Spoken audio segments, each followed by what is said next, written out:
All righty. Welcome back once again. Good evening. I know we started a little late and nothing is by accident. I had a rough day. Welcome back all those who are joining us. This is the Lev Project where we read the narratives of our foreparents who came before us.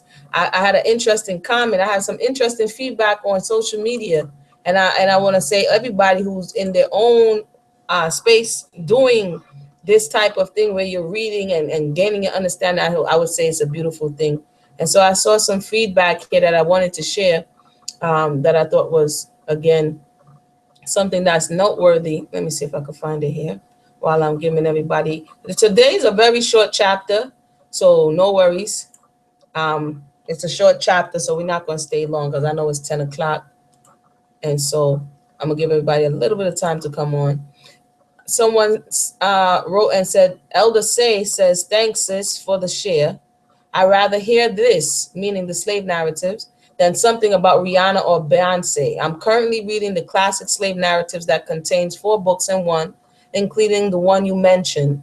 Just wanted to point out that if our people pay more attention, they will learn the truth of who we are, the chosen people, and that we are still in slavery. And we still are in slavery. In one of the slave narratives, Life of Aluda Equiano. I've heard that one, so that might be our next one we're gonna have to read. I've heard that one before. I don't remember if I read it, but if I did, we can read it again. I've heard about that one. A slave captured in Nigeria stated, "We are Jews," and then the person says, "Shalom" or peace. So thank you for that. I want to give you a shout out on that one, Elder Say, for sharing and just your feedback. So this is the power of social media, everybody. The power of just using your voice to uplift yourself as well as those around you. And it can really affect and help to grow your understanding. It's funny, I came across this talk about reparations and slavery that we're talking about now. And I didn't know this, I was new to this, but someone by the name of John Connors in Congress. Now, he was born in 1929, okay? And he is on in Congress for 51 years. 51 years, okay? And he has, over the last 20, because it was 1997, I believe, over the last 20 years, 10 times. If you haven't heard of HR, I put a video of HR 40. I never heard of it till now as I was reading the article. 10 times he has put forth a bill to study the institution of slavery and also to study the effects of slavery in order to come to a terms of agreement to say what would be owed. So oftentimes people run around talking about give us reparations, give us reparations. He's laid the framework, but I would just also say every 10 times it didn't get past the floor. They didn't go any further with it but the introduction. But I think it's very interesting because of so much talk. But he laid the framework. And by the way, he proposed that $8 million be earmarked and to get a committee together of 7. It's all online where you can read it, where they can outsource the information and do a 1-year study. And they have to report back their findings of what they find on, not only for those who have just joined us, I'm talking about John Conyers, the congressman out of Michigan, who has been sitting for 51 years in Congress, and he's put forth this HR 40. I think we all need to know about that and understand that what he's talking about, the examination and the understanding, is what we're kind of doing in our own grassroots kind of way. We're reconnecting with the experience and seeing the damage that is done. We got to assess the damage before we can actually put some kind of price or reparatory type of thing that we think may be needed. So that's a blessing. Again, I did a small video on that. You could check that out, and you can also check out the link so you can read for yourself. I was just reading, I want to again just say thank you everybody for tuning in, and we're going to jump right into it. This chapter is rather short, so no worries. It's chapter 3 and we read last night, yesterday. We were reading about her mother and her father dying, the fact that her grandmother obtained her freedom, and the fact that her fate is kind of uncertain right now, and they living with the Dr. Flint and them. And so let's take a listen. It says Dr. Flint owned a fine residence in town, several farms, and about 50 slaves, besides hiring a number by the year. Hiring day at the South takes place on the 1st of January. So in their New Year's Day, this was hiring day where people would be hired out. On the 2nd, the slaves are expected to go to their new masters. On a farm, the work until the corn and cotton are laid. They then had 2 holidays. Some masters give them a good dinner under the trees. This over, they work until Christmas Eve. If no heavy charges are meantime brought against them, they are given 4 or 5 holidays, whichever the master or overseer might think proper.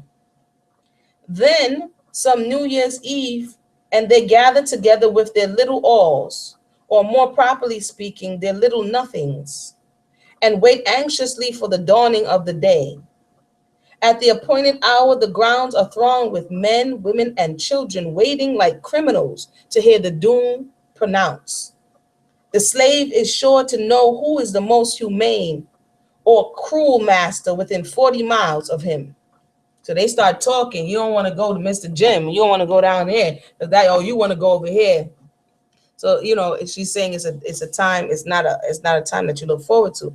It is easy to find out on that day who clothes and feeds his slaves well. For he is surrounded by a crowd begging, please, master, hire me this year. I will work very hard, master. If a slave is unwilling to go with his new master, he is whipped or locked up in jail until he consents to go and promises not to run away during the year. Should he chance to change his mind, thinking it justifiable to violate an extorted promise, woe unto him if he is caught. The whip is used till the blood flows at his feet and his stiffened limbs are put in chains to be dragged in the field for days and days. If he lives until the next year, perhaps the same man will hire him again, without even giving him an opportunity of going in the hiring ground. After those for hire are disposed of, those for sale are called up. Oh, you happy free women, contrast your New Year's Day with that of the poor bondwoman. With you it is pleasant season, and the light of the day is blessed. Friendly wishes meet you everywhere, and gifts are showered upon you. Even hearts that have been estranged from you soften at this season, and lips that have been silent echo back, I wish you a happy new year. Children bring their little offerings and raise their rosy lips for a caress. They are your own, and no hand but that of the death can take them from you.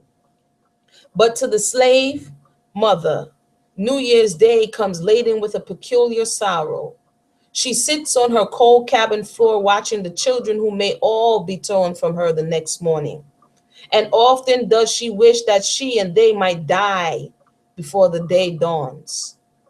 She may be an ignorant creature degraded by the system that has brutalized her from her childhood, but she has a mother's instinct and is capable of feeling a mother's agonies. On one of these sale days, I saw a mother lead 7 children to the auction block. She knew that some of them would be taken from her, but they took all. The children were sold to a slave trader, and their mother was bought by a man in her own town. Before night, her children were all far away. She begged the trader to sell her where he intended to take them. This he refused to do. How could he, when he knew he would sell them one by one, wherever he could command the highest price? I met the mother in the street, and her wild, haggard face lives today in my mind. She wrung her hands in anguish and exclaimed, "Gone, all gone." The woman said, "Why didn't God kill her?" I had no words wherewith to comfort her. Instances of this kind are of a daily, yea, the hourly occurrence. Last paragraph, this is a short chapter. Slaveholders have a method peculiar to their institution of getting rid of old slaves whose lives have been worn out in their service. I knew an old woman who for 70 years faithfully served her master. She had become almost helpless from hard labor and disease. Her owners moved to Alabama and the old black woman was left to be sold to anybody who would give $20 for her. That was the end of chapter 3. That was a short chapter talking about New Year's Day. If you missed it, you can go back and listen to it again. Because I started late, I'm not going to keep you guys late, but this was wild. She was talking about the experience that happens when the new year turns over. It was either hiring day or in a mass majority slave selling day.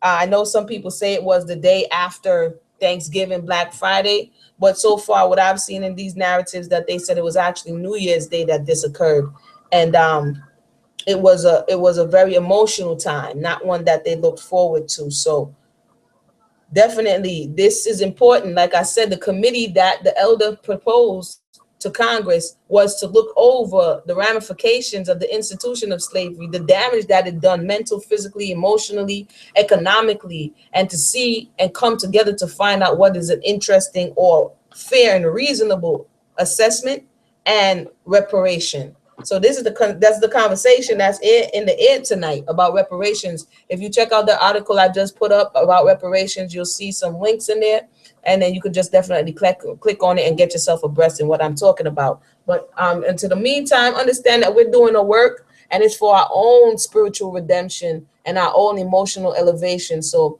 may you continue to be encouraged. I know a lot of people might be questioning, why are you doing this? What's the need? I don't think it's necessary. Why dig up them old can of worms? But we cannot get through what we're not willing to face. And we know that we're still heavy laden with this institution. It's still upon us. We're still suffering from it. So to understand it would be a beautiful thing so that we can get through it. So I'm sorry for those who just joined us and missed the chapter. I'm going to end it now. And tomorrow, I think I'm going to read earlier because I have something to do. Take Time to Heal starts at 8 o'clock. So I'm going to try to get it in earlier, probably about 7 before I go into the call. So for those who have just joined us, sorry you missed us. And hopefully we'll hear you again when we do this again, reading chapter 4 of Incidents in the Life of a Slave Girl. Shalom.